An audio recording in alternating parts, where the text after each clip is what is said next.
Welcome to episode 62 of Timm Talk, the podcast about the DC animated universe, co-created by Bruce Timm. I'm one of your hosts, Vasilios Asimakos. I'm Dexter.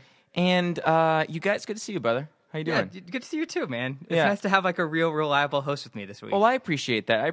I mean, the podcast kind of needed it. I thought. So I appreciate the invitation. Mm-hmm. But we're being a little rude because we are talking about Superman these days, and we've got a Superman-Batman crossover. So I thought, is this the first time outside of like Super Friends that Batman and Superman are on screen together?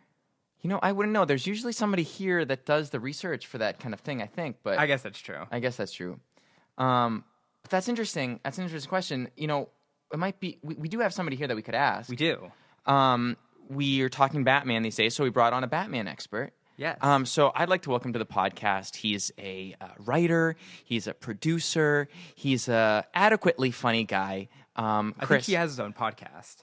I don't know. I don't know him that well. Do you want to intro yourself? Well, hello. I am Chris Lord, and I do consider myself a bit of a Batman expert. It's really nice to have you on the podcast. Thank Chris. you. It's nice to be here. We've really wanted to bring you on for a while too. Yeah, I've listened to this before. It's kind of shit. Your other host, who's not here, thank God, horrible, absolutely horrible. Yeah, he's tired. He's pretty tired. He's usually really tired. He's usually pretty tired. grumpy. I hear he mostly texts during the podcast and doesn't actually do any work. He does. He swears more than I would like. I know. Yeah. What a fucking asshole. Yeah. So, but anyway, it's good to have you, Chris. thank you. It's very nice to be here. Yeah. Why don't you kind of take the reins for a little bit? Okay, sure. And while I grab some water. Here. What I've heard is you guys tend to do a news segment right up at the front here. Do you happen to have any news for us? I did do a little bit of last-minute research coming in because we were recording this, or let me rephrase that. You guys have invited me to come record this right after Justice League came out. And what did you think of Justice League, Chris? It was a steaming garbage fire that no one should destroy their eyes and ears and soul having to see.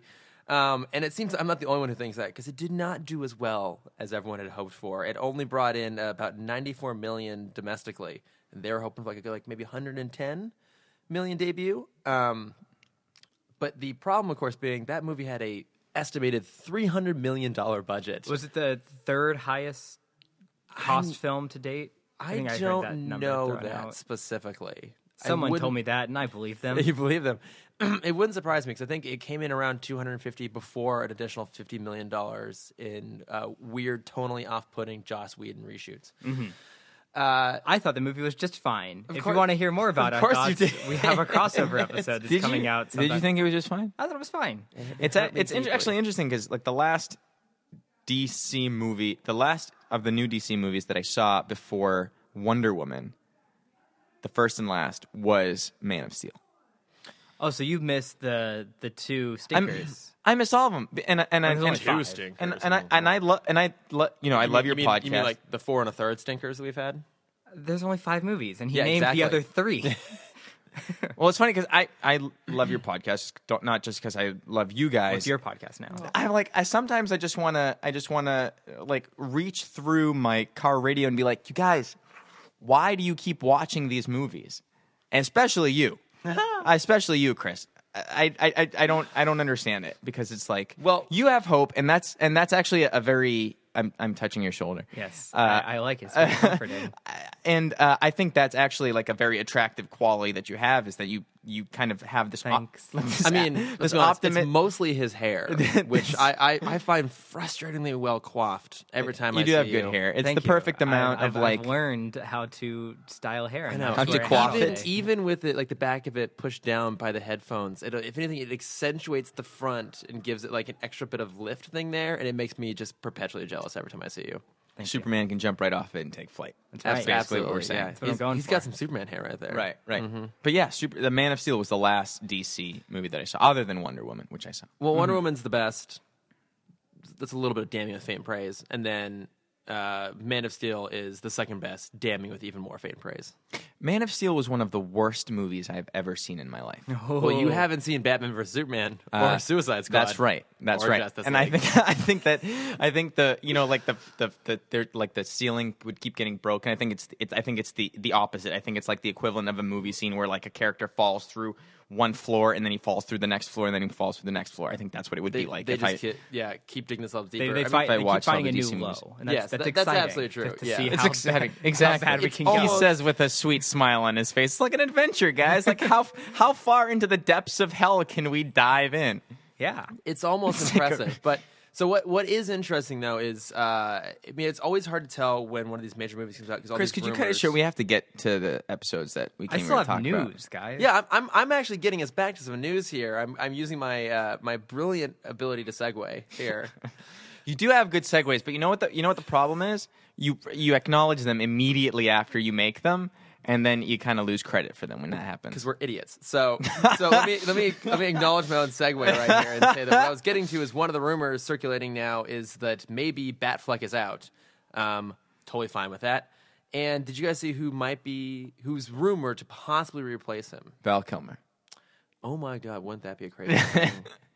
No, I did not. Jake Gyllenhaal. Okay. Which Just have him do everything. It's fine. Just he can do everything. In my mind, like that's a choice that just makes sense. Like I know he's been in the running before when they were casting Batman Begins. He was almost Spider-Man. He's kind of been almost a superhero a lot. I think he's the right kind of guy in terms of like the look, the acting chops, the intensity, like the charm, everything like that. But I was talking to a friend of mine today. This kind of feels like casting Pierce Brosnan as James Bond. It makes sense. You're like, that is a really obvious choice, and he'll probably do an okay job. I would like to see them cast, do the Daniel Craig sort of thing. You're like, I don't know if that's going to work, and then it turns out that they're really good at it. I want someone who's like a little bit weird. You're like, that's a weird choice for Batman, but I can kind of see where they're going with, and I'm curious to see what they do with it. Like Daniel Craig. Yeah. Actually, yeah, let's just cast Daniel Craig as James Bond. Yeah. Think about as Batman. As James Bond as Batman. Yeah. I think about Jake Gyllenhaal is recently he's been very selective about roles. He's done like pretty much Oscar bait type stuff the last few. Like, Did you guys see Southpaw? I did not. I did No. not. It was really good. That's what I've heard. Is Aaron Eckhart in that one? Is he like a trainer? Good No. question. That's Miles Teller. The Miles Teller one that was shot in Rhode Island. Yeah, because my friend was in right, that. yeah. Yeah. No. So Right, it's yeah, like that. I mean, it could be just a rumor, but if he's up for the role, if he wants that role, that would be really interesting because I don't think that's like the type of movie he's been going for lately, and maybe he just wants another 3 or 4 houses. Mm-hmm. Yeah, understandable. Yeah. Make it.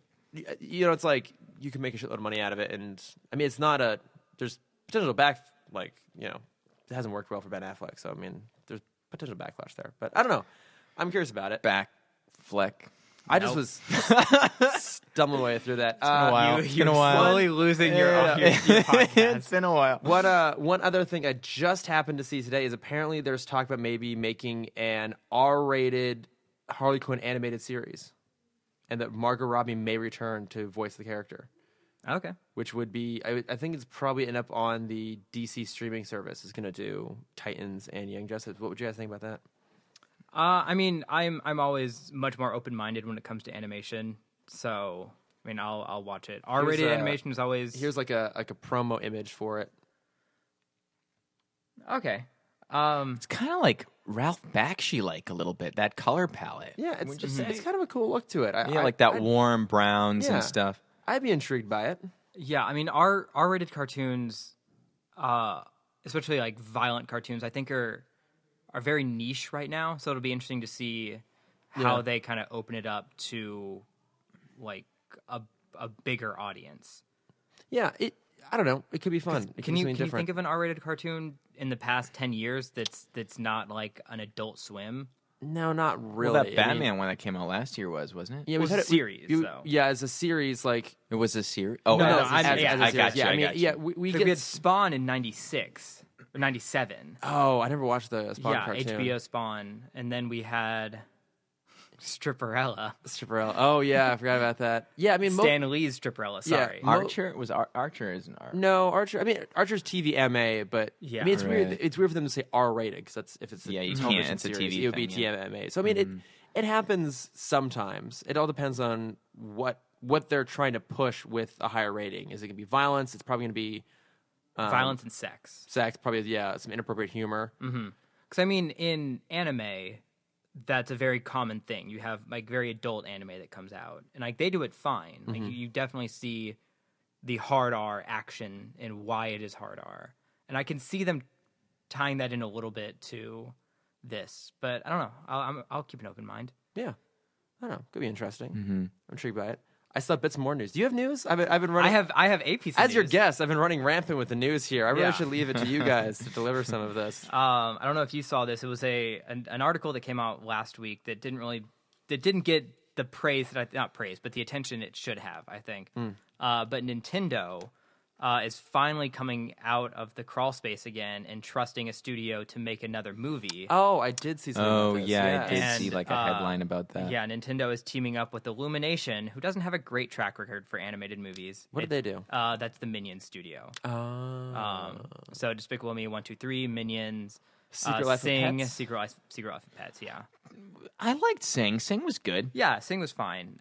Secret Life of Pets, I hated it. I didn't see it. Didn't see any of those. Yeah, I didn't see any of that. And then obviously the Minions series Deal. is their main moneymaker. Right. But yeah, they've teamed up to make an animated Super Mario Bros. Movie. Okay. So I'm very curious how that's going to turn out because Yeah. since '94, Nintendo has been very, very protective of their licenses. What happened in '94 that made them protective of their licenses?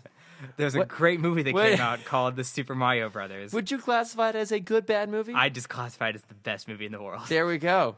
But I mean, there was that, and there was the awful TV series. I remember that. I remember that TV show. It was like part live action, part animation, right? Yeah. Yeah. I remember that vaguely, very vaguely. And then there was the Legend of Zelda TV series, which is There also was? yes, and What? it's horrible because it was What? animated at like I want to say 8 frames per second. It just looks like garbage. That's bad. So they've been very, very protective of their licenses, and you can see just recently how they've kind of opened up, especially with their deal with mobile phones. Because we've had, the Super Mario Bros. Game, we've had Pokemon Go. At some point this month, we're supposed to get Animal Crossing on the iPhone, which I'm very excited for. But I'm very curious how this is going to turn out. Yeah, I mean, I And for them to start with their biggest property being the first thing they give the hand okay out there. to. Yeah, I mean, I would hope that it's going to be good. We want these things. we want them to to be be good. good. Yes. I just don't know. Yeah, How well they I will don't know turn about out. that. Okay, I think one last little bit of news here, unless you have some other major ones. that's the I only feel one I like wanna whatever talk you may about. have, I'm sure is also. I'm surprised you haven't mentioned this. You're talking about animation, talking about things that we hope will be good, but in this case probably will be good. Cameron, what teaser trailer dropped over the weekend that you must have been shitting yourself with excitement Oh my over? god! Oh my god! Someone filmed me reacting to the trailer, which was very exciting. The Incredibles 2 trailer. Teaser trailer. Yeah, I didn't see it. It's like great. 20 seconds, but it's amazing. Guys, it's been so long since I've seen The Incredibles. I'm forgetting a lot of that movie. Because the movie came out in 2004. I know, but it wasn't like it hasn't been any part of like my rotation. Like I've seen Up again, I've seen Ratatouille again, I've seen like other Pixar stuff, multiple times. Incredibles, I think I only saw it once. Wow. Yeah, It's and I my know- favorite Pixar movie. I think it was when I saw it too. Can we comfortably say it's the best superhero movie ever made? Yes. No, I don't think so. Oh, I think so. Really? What would you challenge that with? Like specifically the best superhero movie. Well, I don't know. Like I the don't. best portrayal of superheroes on screen. I mean, I don't. I'm on the spot. I mean, Yeah. but you can use Yeah, some I mean, contenders. Welcome to the podcast, Vasilios. Well, yeah, you just Well, you I never didn't took say. on the Well, I spot. didn't slam something down the table and said, You "No, sounded- you you're sounded wrong." pretty definitive. I You said sounded no. pretty I said I definitive, sounded no. like no. Right? What? Can I have playback on that? Can I have playback on that? No, I refuse. Okay. Well, I think As your guest, I refuse to use your audio equipment I to go think- back. I think Iron Man 1 is up there. I think Captain America 2 is up there. I think Avengers 1 is up there. I don't think any of those. Yeah, Are, I don't think any of those are better than. I think The Lego Incredibles. Batman is up there. I don't think it's better than Incredibles. The Incredibles. You yeah. might be right. But I it's feel like definitely it's probably in the conversation. I would say, but I don't know if it's the best I think one. it's Iron it's- Giant. think it's Iron pretty high Giant's there. great. I don't know if that's not really a superhero superhero. movie. But he wears the Superman. He's not a person. Also Brad Bird, both cases. Yeah, that's very true. I would say this. I think that The Incredibles... Speed Racer. That's a superhero movie. Not Get a out. superhero movie. It's totally a superhero Get movie. out. I do love the movie. It's not a superhero movie. Get out. I think The Incredibles... The movie Get Out? Yeah, the movie Get Out, superhero film. Kind The of Incredibles is is probably one, like, it's the movie that I think is both the most earnest about actually being about superheroes and also does that well. It is self-aware without being, like, intentionally ironic or subversive of its own status superhero film. Like, even the Marvel Cinematic Universe, like, you watch Iron Man 1, like, it is a superhero movie because it's based off of a superhero, but it's really trying to be more of a, like, slight sci-fi kind of, like, James Bond sort of action thriller sort of thing. Okay, well, what Winter Soldier is like a political thriller with the superhero at its heart. The Dark Knight is a modern crime epic with the superhero at its heart. The Avengers, I would agree with you on, but I think the Avengers has more flaws than the Incredibles, which I think is basically flawless. Would you? Would you bring Superman 1 or 2, the Donner ones, into the conversation? I think they'd definitely be in the conversation. I love those films, but As do I. they are rife with issues because of the behind the scenes production problems. Like even 2. No, but even 1, because 1 has the original ending for Superman 2 tacked on the front of it. And let's be honest, the whole fly around the world to reverse time thing is really fucking stupid. Yeah, it is. It is stupid, but I mean, it would Almost have as stupid been as okay. the- I mean, it would have been the acceptable. Mind erasing kiss from 2. It would have been acceptable if it was used just one time, because I think, for the 70s, I think Donner, over the course of Superman 1, kind of drew the audience in with everything until he had them and he could do what he want with them. Yeah. And they're like, we're with you on this journey. You want Superman? You want Superman to turn time backwards by flying around the world? All right. Camera's out. No, I'm trying to think of like other obscure I thought- superhero films. Because you just listed Marvel films. You didn't say anything about like the Sam Raimi Spider-Mans or the X-Men's or Spider-Man 2 is very good. Mm-hmm. Spider-Man 2 is very, very good. Yeah, but I still think most modern superhero films suffer. Yeah, I forgot about that one. They suffer a little bit from the idea that they're trying to underplay their superhero-iness by grounding themselves in other genres, which is a totally worthy thing to do. Yeah, that's actually what I say. That but they're films, still superhero. Sorry. Yeah, no, I've been arguing on the podcast that films should be doing that more. Yeah, and in general, I think that has worked. But what I think about The Incredibles is that I feel like that might be the film that embraces the most just being a flat-out superhero. I mean, it's grounded in a family drama, but really, like, that's not a genre in the same way that, like, a crime thrillers or political thriller and that sort of thing. Right. Mm-hmm. Yeah. Right. So, but I can tell Good you, conversation. You know what is not a good superhero film is Batman vs Superman: Dawn of Justice. I've talked about this at length, but luckily there is a really good version of Batman and Superman meeting on screen, and we just all got to watch it, guys. Let's take a moment to acknowledge how great it is. No, I'm not acknowledging that segue. It was pretty fantastic. So, question for you, Chris. Yes. Is this the first time outside of Super Friends that Okay. Superman and Batman met? Sorry to cut you off. No, it's fine. I will admit that sometimes even I need to do a little bit of research before we prepare for these sort of things. So they had met several times in the comics in various iterations, obviously. on screen. As far as I can tell, I think it is. The articles that I looked up all reference the comics themselves. But let's stop and think about this. So, Batman, the different iterations of Batman were the movie serials and TV shows from the early 40s. Same with Superman. As far as I know, those two never crossed over. No. There was the George Reeves Superman, and then there was the 60s Batman. Again, never crossed over. There would have been Super Friends in the 70s. Right. The Richard Donner films never crossed over with Batman, nor did the Tim Burton films, nor did the Nolan films, nor did Superman Returns, nor did Smallville. Nope. Nor did Lois and Clark. This is my now knowledge. right. Though this is now after. Yeah, Lois and Clark would have been before that, though. Yeah. So I think it is. So To the best of my ability, I believe it is. you two have just a couple years above me. Do you remember watching this as a kid? Yep. Like the first time Superman and Batman team up ever on screen Well, outside of Super Friends. In parentheses. are you quizzing us, or do you know the answer and you're No, you're he's asking- legitimately, No. he's legitimately Oh, okay. asking, No, like, yeah, do you- I'm asking, like, what was do you remember your reaction seeing this for the first time? Well, I think I actually probably saw the Super Friends episode before because I used to watch Super Friends when I was like little. Nerd. I remember with my mom, nerds. with like What my are nerds on these I know, with like it's my always mom nerds. and my grandparents. We would sit around because they all knew. Even my grandparents who didn't speak much English at all, like knew Superman and Batman, and the stories were simple enough that they could kind of grasp what was happening. So like I remember Super Friends was on, so it was probably Super Friends that I saw that, and then after that.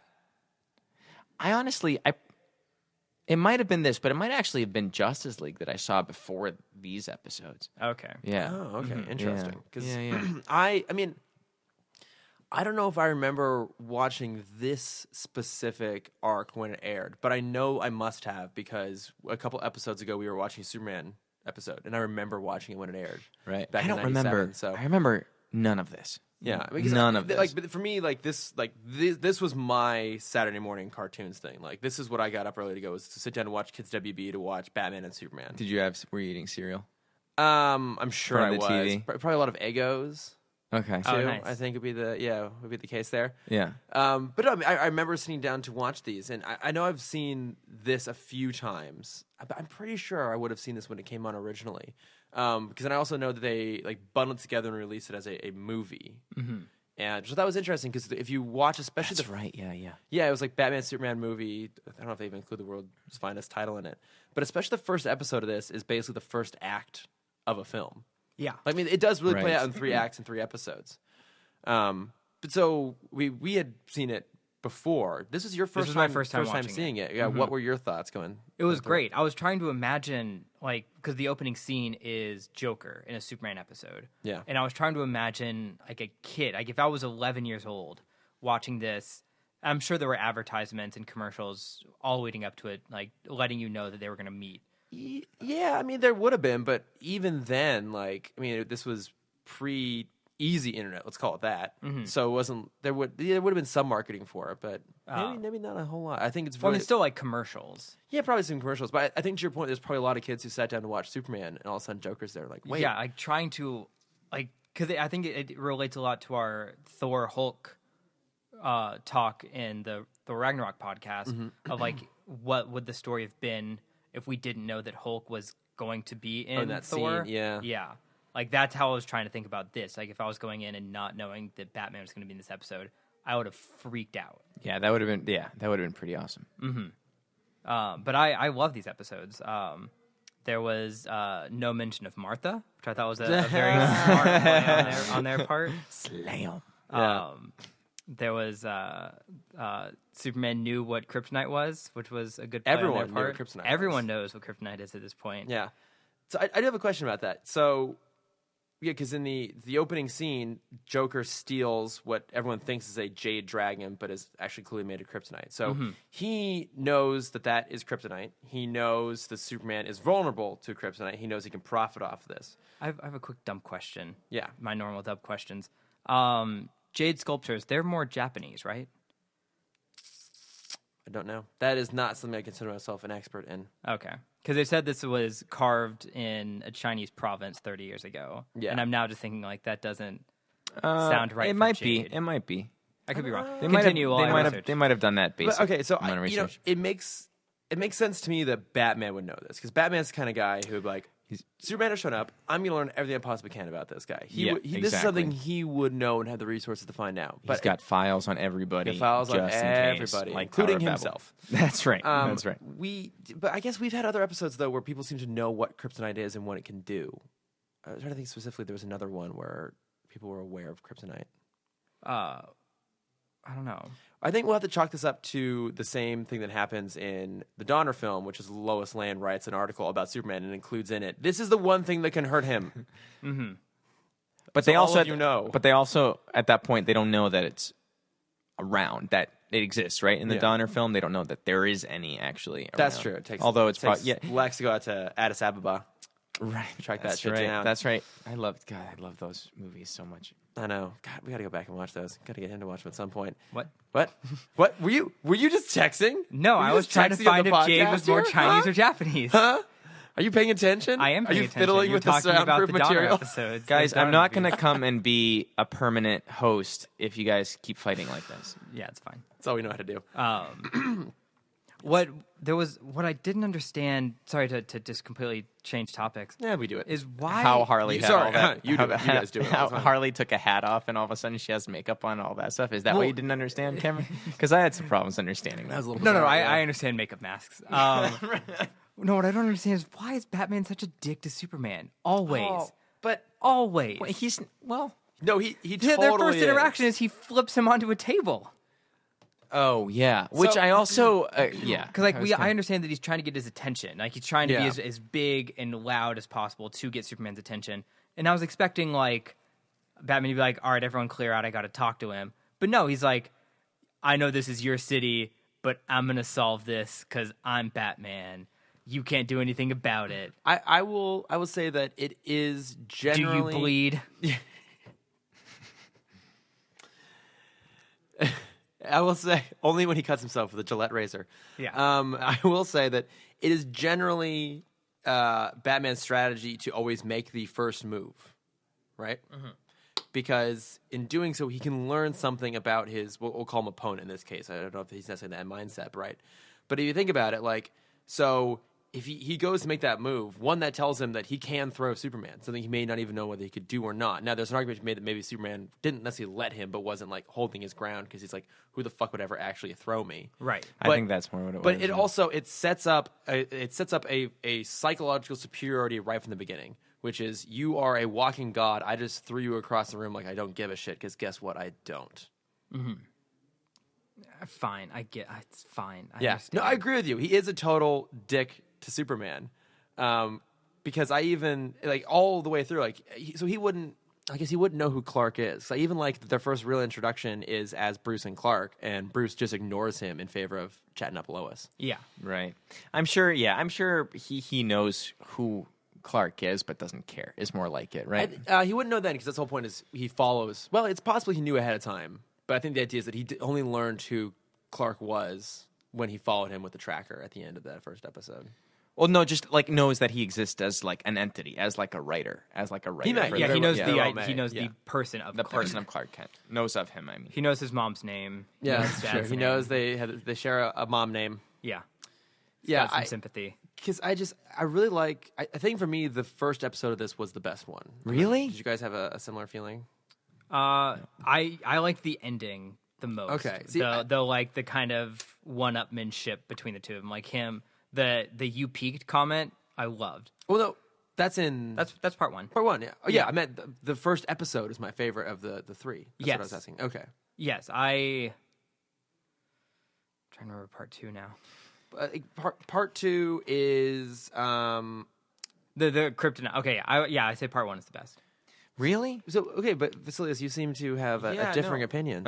So please, We don't allow that on the podcast. I'm sorry. I don't enlighten mean us. no. I don't mean to be like you guys are insane for thinking that. I did. I thought that the episodes got better with each one, part one and part two and Okay. part three. I thought the first one was actually clunky. There seemed to be almost like issues with the pacing and dialogue. Did you guys feel this? Like it's almost like the dialogue wasn't crisp. Like something about the way that it was, like the lines were read or the editing was. It like kind of killed the momentum of scenes. Did you guys think that's that at all? that's interesting. You know, I felt the exact opposite. I was most engaged with the pacing, the dynamics in this one. I felt like this. Really? I think because this had the most it had to do. It had to set up a lot of stuff.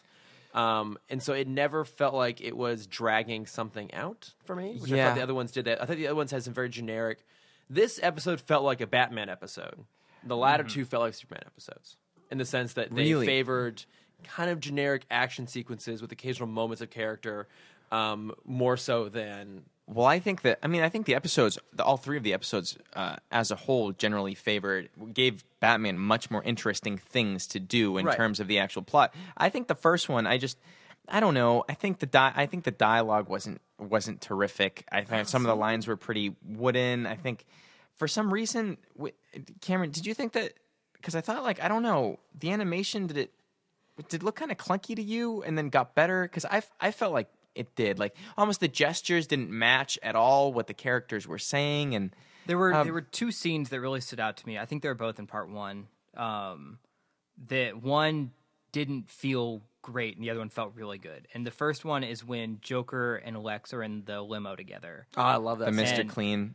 The Mr. Clean joke. Yeah. Which I enjoyed. When they first sit down together and Joker puts his arm around Lex, I had a very like Roger Rabbity moment of like these guys are very clearly from two different cartoons. Because it was just for that one scene. Because he's very still and Joker's very alive. Not just that, just like how they're like the animation quality between the two felt very different. And that's the only time I felt that was with those two characters. Like any other time with Batman and Superman, it was fine. With Harley and Mercy, it was fine. Oh, yeah, that was fine. With Bruce and Lois, it was fine. It was just that one scene where it took me out of it. And I'm like, this is very clearly, you're from cartoon A, you're from cartoon B. Oh, interesting. I didn't even clock that. I did clock. I thought initially that when I was watching this that maybe like my headphones were off or something like that because it felt like for the first few minutes the dialogue was a little bit off from the mouths. I just found that distracting. And like they would say a line and then their arm would go up like to gesture once the line was over. It was like, I mean, that's not like a do or die thing for me, but I don't know, something, and it could be more of a complaint about, because I'm like catching up to all of your guys. Like I'm only talking about this here for the first time, but it's like kind of all built up. I wish Batman would have done some actual sleuthing, even in the kind of not amazing way that he did on his own show, where it's actually like he gets a clue when he checks out the location and comes, instead of the kind of the generic thing, he plugs something into the computer. It's this, and I wish they did something to differentiate Clark Kent physically from Superman. Because there's comics and there's movies that do that very well, and I guess the show as a whole would do more to differentiate on a physical level Clark Kent from Superman. I mean, I think that's a broader issue with the animated series than with this episode. Like we've talked about this before, that Clark is really underwritten as a character. That pretty much every time we think we're going to get a Clark doing something heroic scene, he just finds a way to get out of the room and change back into Superman. Right. I will say in this episode we did have two good moments of that. Yeah. I have made the comment before that we do need more Clark being a journalist. Yeah. And we do. He's talking to Bimbo Babowski, sure, I think. Where he's like, I'm looking for the Joker. Here's money. Tell me if you see him. What Joker are you talking about? We got plenty of Jokers around here. Yeah, that's fine. There's that. And then I love another comment that I've made before is they are so good at writing Bruce to have like Bruce can figure things out using his Bruce identity.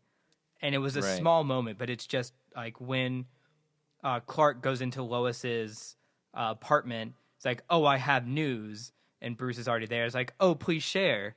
Like that, I feel like that was him being like using his Bruce personality to get more information. Yeah, right. Like he knew Clark was going to come, so he was already stationed there, right, ready to get the information for himself. Well, because I mean, he even knows, like Bruce even knows that going to Metropolis as Bruce affords him the opportunity to meet with people. Like it allows him to get in a room with Lex, right, and to see what's going on Which there. Superman can't really do unless it's a big press conference. And even then, like even Batman can, but not in such an easy, obvious way. Like the thing is, if you really want to get an idea of what Lex is up to, be his peer. Yeah. Right. Like look how quickly he's like, oh hey, we can make some profit on this. Yeah, we can make some pretty cool weapons with this. Right. Yeah. See, I think for me, what made me love this one was that it felt like the first act of the film that it set up very efficiently all the dynamics are going to go into play here. So like we get an opening scene figuring out like the Joker's MO, how he and Harley go around and like go and rob crimes. That set them up perfectly. We get Batman doing his whole detective shtick.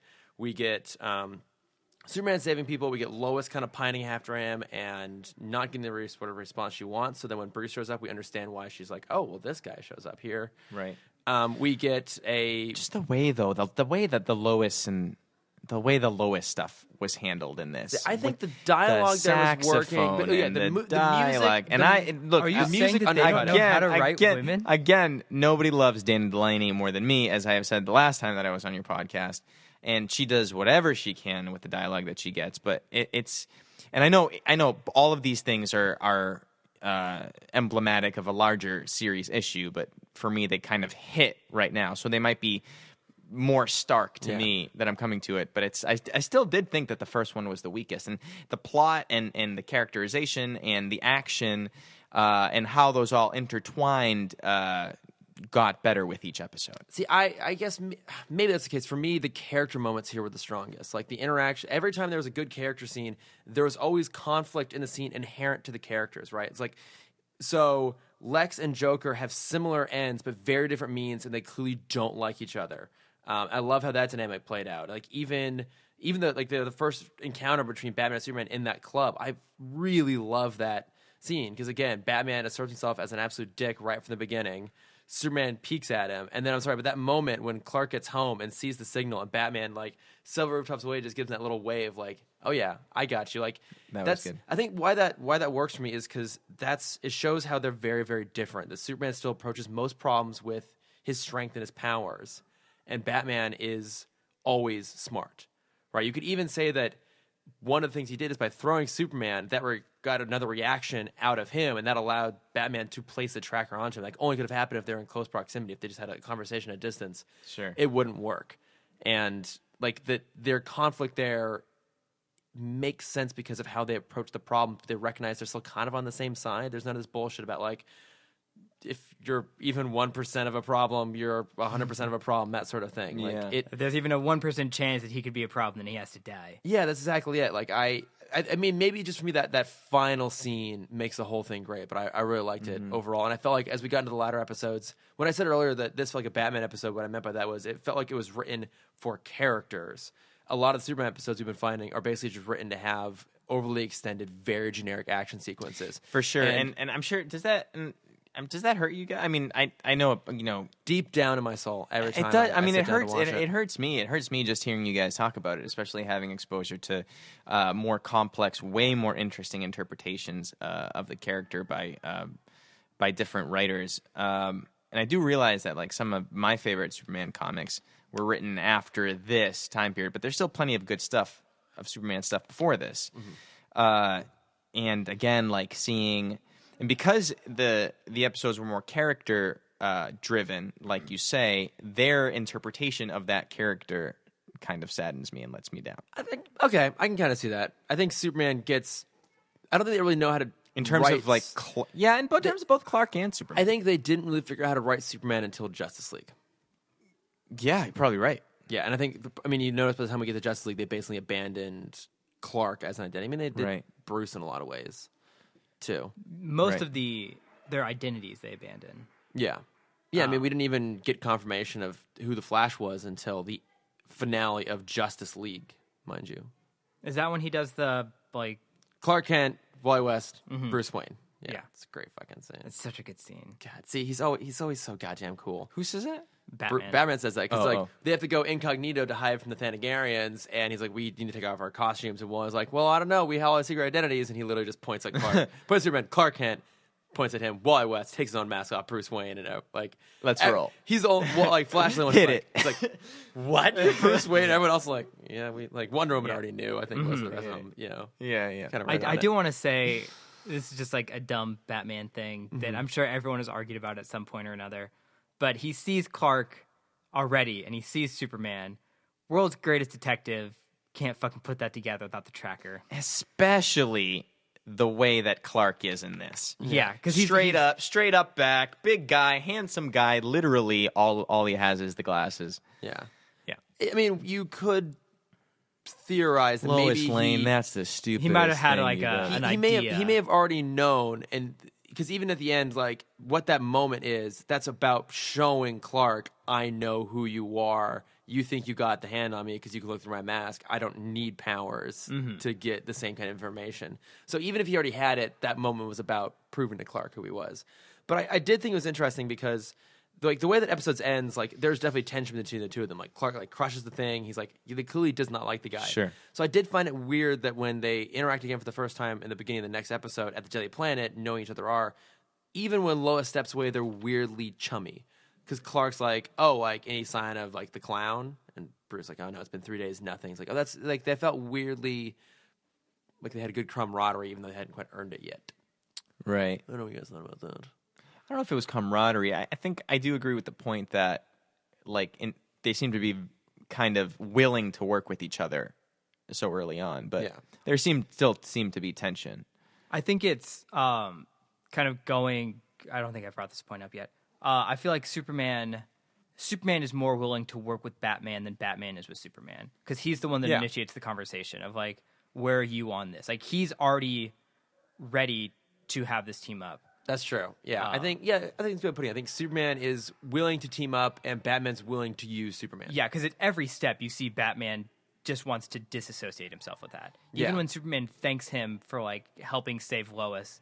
He's like, I couldn't have done this without you. He's like, yeah, no shit. He's like, just flies away. Oh, like, I know. And like grapples shit. onto the Batwing and just swings off. And I'm like, man, you are Superman, so so heat fucking cool. Just heat vision the cord. so you have to go and catch him. It's so cool. Okay, just keep doing that. Even the point when Joker comes and ruins the date. Yeah. And Batman just continues to fall.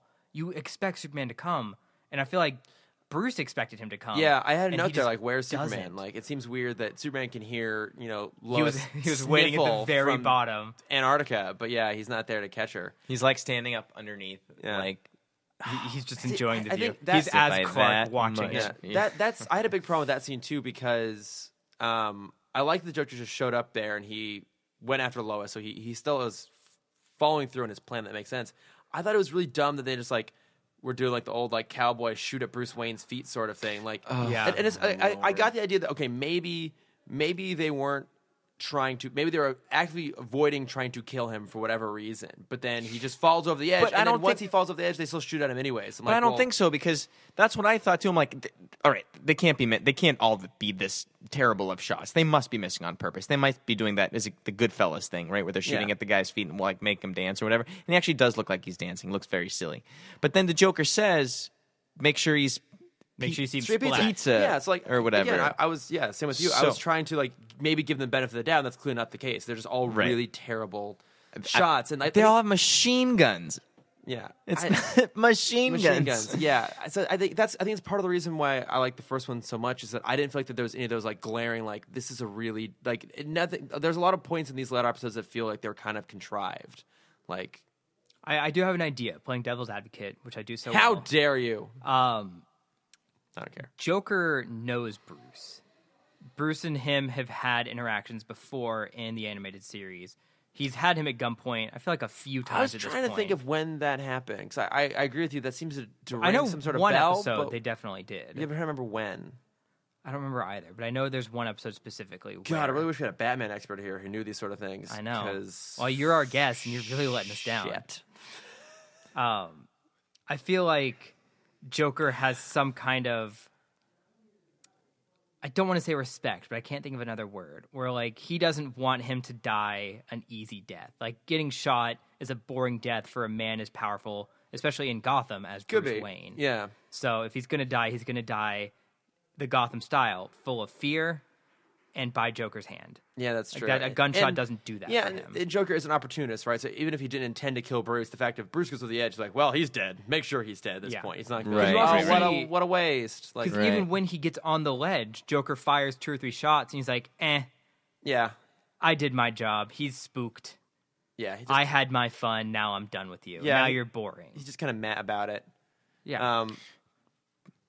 I was A saying, bit- 'cause at that point, I was curious what you guys thought about this. He goes and retrieves the new iteration of the Batwing. What do you guys think of new Batman Adventure Batwing? Is that the... It's the same one that's in Justice League. How's it Right, different? got it. How's it Okay. different? The one from the animated series from BTAS.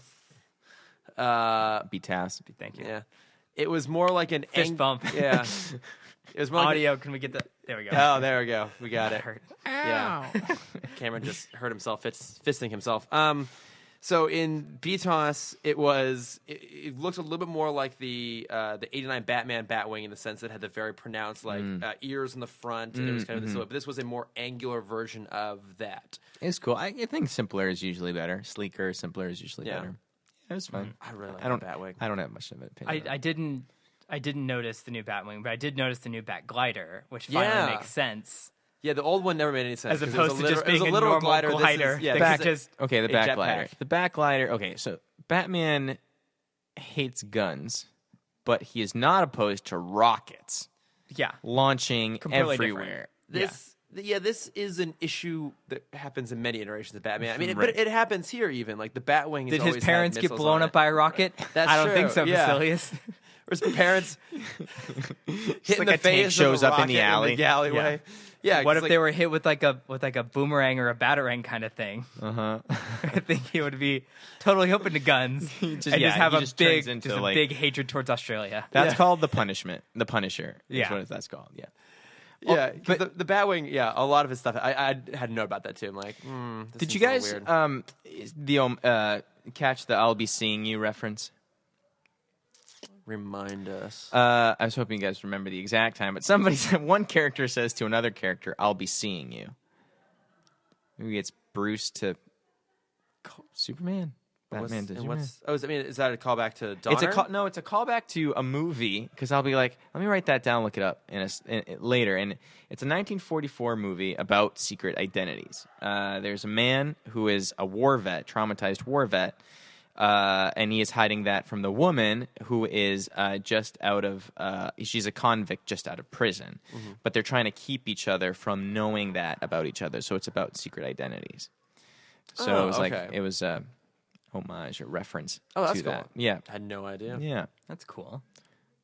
It's nice to have you on the podcast, Vasilios. I'm happy to be here. You really bring up the intellectual level. Looking forward to brand new point. Yeah. And many more, my friend, and many more, to many more. So, Yes. keeping the conversation highbrow, what do you guys think of the literal cat fight between Harley and Mercy? I'll take it. I'll take it. I mean, I thought it was a fun dynamic between the two of them. I liked that scene where Joker and Lex are like, when Joker is trying to like dissuade Lex from killing him and sit him down and be able to calm with him, and then having in the background and foreground this like kinetic battle going on. That's a really fun way to do like an exposition scene like that.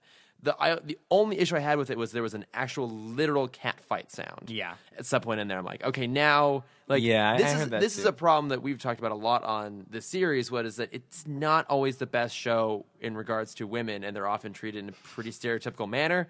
And I felt like here you have Harley, who in a lot of ways has been at this point, she's a fully fleshed out character. She's had her own stories going against the Joker. one of the best. Yeah, and even Mercy, we just had an episode all about her where like you can see that she's in a similar position with Lex sometimes, that he's kind of abusive to her, and she kind of keeps doing this for the wrong reasons. So you have two characters who have proven to be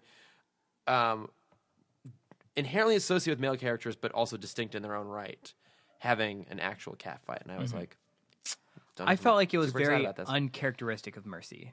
Like, I understand that, like, Harley got under her skin, and now she's, like, same thing with, like, Clark kind of puffing himself up to, like, kind of outman Bruce. Yeah. I think there could have been a better stage for them to fight because they do have similar roles and they have similar martial arts abilities. It'd be nice to maybe just like give them a scene to fight instead of having it be a backdrop. But I think I'll still take it because of the entertainment value. What I would have wanted is a more, just for like a brief moment, a more stoic Mercy. Where like we get the joke that every 90s cartoon does at some point where it's like Harley charging her and she'll just like put her hand out and hold her head hold her in place while she's like flailing, and then Harley like turn around, grab her hammer, and then smash Mercy, and then they get in the fight. Yeah. But just a moment where we see that Mercy is still kind of the stoic bodyguard type. It's interesting because along those lines, you're right. We get here like three characters and their counterparts to Superman, Batman. So Lex, Soup, and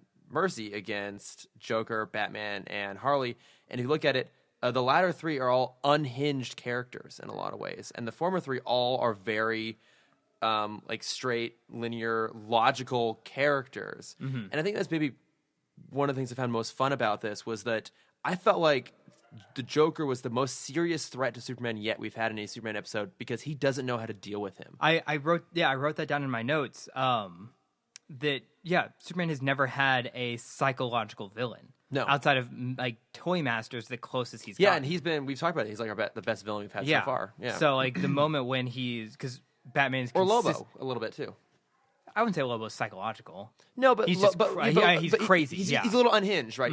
He doesn't. He's unexpected. Yeah, exactly. But sorry, continue. Yeah, it's the scene as Joker's getting away the first time. He throws down the marbles, and Superman's like, "Is this really what you're going to use to stop me?" Yeah. After Batman multiple times has been like, "Don't fucking underestimate him. He's fucking crazy." And then they turns into explosions. He's like, oh, these are grenades, and Batman, like I just saw Batman just like facepalm behind him. Really, it's like no Yes. shit. Yeah, Let's leave. Even though Yeah. Superman could probably just walk through them, but At the same time, did you guys have the split second of like, maybe they are just marbles? I did. Because he's what got the about him, gun, yeah. the boom gun, or the whatever it is. the like, bang gun. The bang gun. But then also fires right after the that. flag and Right, kills people. yeah. So good. Because you never know. And like, or like Joker with that episode, way back where he wants, he needs that favor to be repaid from that guy that hit him in traffic or whatever. Joker's favor. And Yeah. all he wants him to do is like open the door for him or something. Yeah. For them to come in later on. You never know. Sometimes that is true. yeah. Yeah, because I But it was good, and it's too bad. It's too bad that there's been kind of a lack of complexity both to Superman and his villains in this incarnation, this series. Yeah. Well, it's admittedly, we talked about this before. He's a hard character to write for because he's so powerful. So it takes someone who really understands him to make it work. And I feel like occasionally they do. And I mean, I think the first episode was also written by Paul Dini, but at least to the story on all of these. And you can see his Right. influence because even he, being the great Batman writer that he is, still also knows how to write Superman because he's delivered most of the best Superman episodes too. Right. Yeah, and also In Dini, we trust. I think I'm with you. No, I'm with you on that. And I think it also might be hard to write Superman stories for this age group. Yeah, as I'd agree with well. that. I think if it was maybe for like a little bit of an older crowd, you could really focus in on the kinds of Superman stories that like compel, that are the most compelling, like the internal struggle type stuff. The kid from Smallville versus like the savior, the example, Yeah. the inspirational figure. Have And you read Superman for All Seasons? I have, and I love it Yeah, so it's much. really good. We one of our listeners. he hosts a podcast about Batman and Superman. Of This course is true. he's read What a these silly comics. what a silly question for me to ask. My three favorites are All Star, Superman for All Seasons, and Red Sun. Are my favorite. those are absolutely. I've read that fantastic. one. Do you want to talk about that? Did you read that one? Did you read the one that you Red Sun? Because Chris gave it to you, right? Yeah. Yeah. Have I haven't you given done? that back yet. Have you read All Star? Superman. It's Grant I've seen Morrison. it. All Star is the That's best. pretty good. All Star is the best. I didn't one. love the movie adaptation really, but Okay. I really I liked like the the comic. movie. Yeah, But it's about like the things that Superman really loves. It's about that conflict, and he would much rather devote himself to his mom and pa, or even Lois, or Jimmy, or even Perry, and instead he has to, and you can see it a little bit in this episode, he has to devote his time to being a savior because he feels that responsibility, which ironically was kind of instilled in him by his mom and dad Right. as well. Well, That's the interesting stuff. I think the challenge with him is if you're writing for Superman in a sort of a lazy fashion or in an easy fashion, if we're going to be slightly more kind with our words here, Like this kind of. well, if you're writing in an easy sort of way, your solution to Superman being powerful is to throw out a villain in him that's also powerful, right? It's all about matching power to power. Right. The most interesting Superman stories are one that are more grounded in psychological or in a moral sort of stance. And again, I think that's why this one is so interesting because he doesn't know how to deal with someone like the Joker. Like Superman, he's like, okay, I can outsmart him by just wearing my kryptonite suit. And the great thing with the Joker is, even if he wasn't expecting that, which he clearly wasn't, the Joker will just improvise. And even then, he probably figured out immediately, oh, I can just use my acid gun. But he plays it all up like, oh my god, you beat me. Oh wait, hang on, squirt, done. It burns through. You're fucked again. Right. Like, But then again, it's like I feel like this show. Well, I do want to go off a point that you brought up, Vasilios, about like Superman has to be the savior figure. He has one role to play. He feels compelled to be, even though it's not probably his number one choice in life. Yeah, I feel like that really resonates with the line that he says to Bruce of like when he's asking like, have you done anything with Joker yet? He's like, no, it's been 3 weeks. He's like, yeah, it must be hard, and you're splitting your time between kind of being on the streets and then being with Lois. and in the sheets. Yeah. Where like, you can feel the bitterness. I'm just going to glaze over that joke.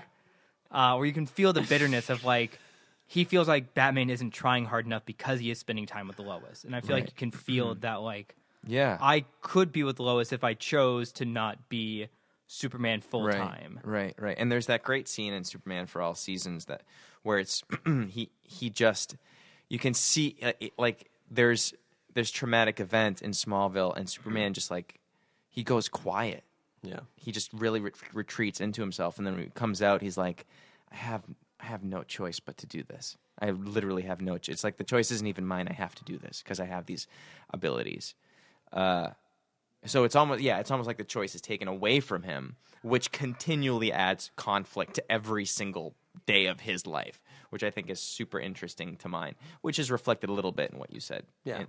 Whereas, I think here it never seems like this is a burden for him, and maybe this teases the idea a little bit that in other circumstances maybe he and Lois could be together, but for whatever reason they can't hear. And I'm curious what you guys thought about Lois being part of like a love triangle there. I mean, that's a very cliched way to put conflict between two characters. Mm-hmm. Do you think it worked here, or did it feel shoehorned in? I think it was fine. I just want to know what the time frame was for all this, because that is an issue I had as well. Yeah. She decides to just get up and drop go. the L-bomb. Yeah, she drops the L-bomb. It's like, I'm gonna move to Gotham for him. Right. Like at most, it's been 2 weeks, maybe. I don't know if it's even been that. I think it's been like a week. Yeah, that's what. Yeah, like at most. Yeah, maybe if it's stretched out a little bit. Because it was like 3 days between when they find out identity. That's tough. And he said it's been 3 dates as well. Yeah, well, Bruce even does for a kid's day to day. I mean, he moves fast. He's Bruce Wayne. Even for a cartoon, for a kid's cartoon, it's a little unbelievable. Yeah, that was one of my big issues. But I mean, I thought for using what is a really a generally easy route to inspire confidence to characters, I thought it did work here because you get a good sense of why Superman isn't with Lois, and you also get a good sense of how Bruce is maybe not necessarily doing this for the best of intentions. Maybe he's it's like one of those weird things, like he can also have good intentions, but some part of him could be maybe doing this a little bit deliberately. Sure, yeah. Well, there is the point. He doesn't fight against those impulses as hard as he probably should. Mm-hmm. Yeah. Taking advantage of people. I think it's in part 3. Yeah, because Lois finds out about his identity. Yeah. Yeah, the comment. And it's when they finally kind of like do their like we're friends handshake kind of moment.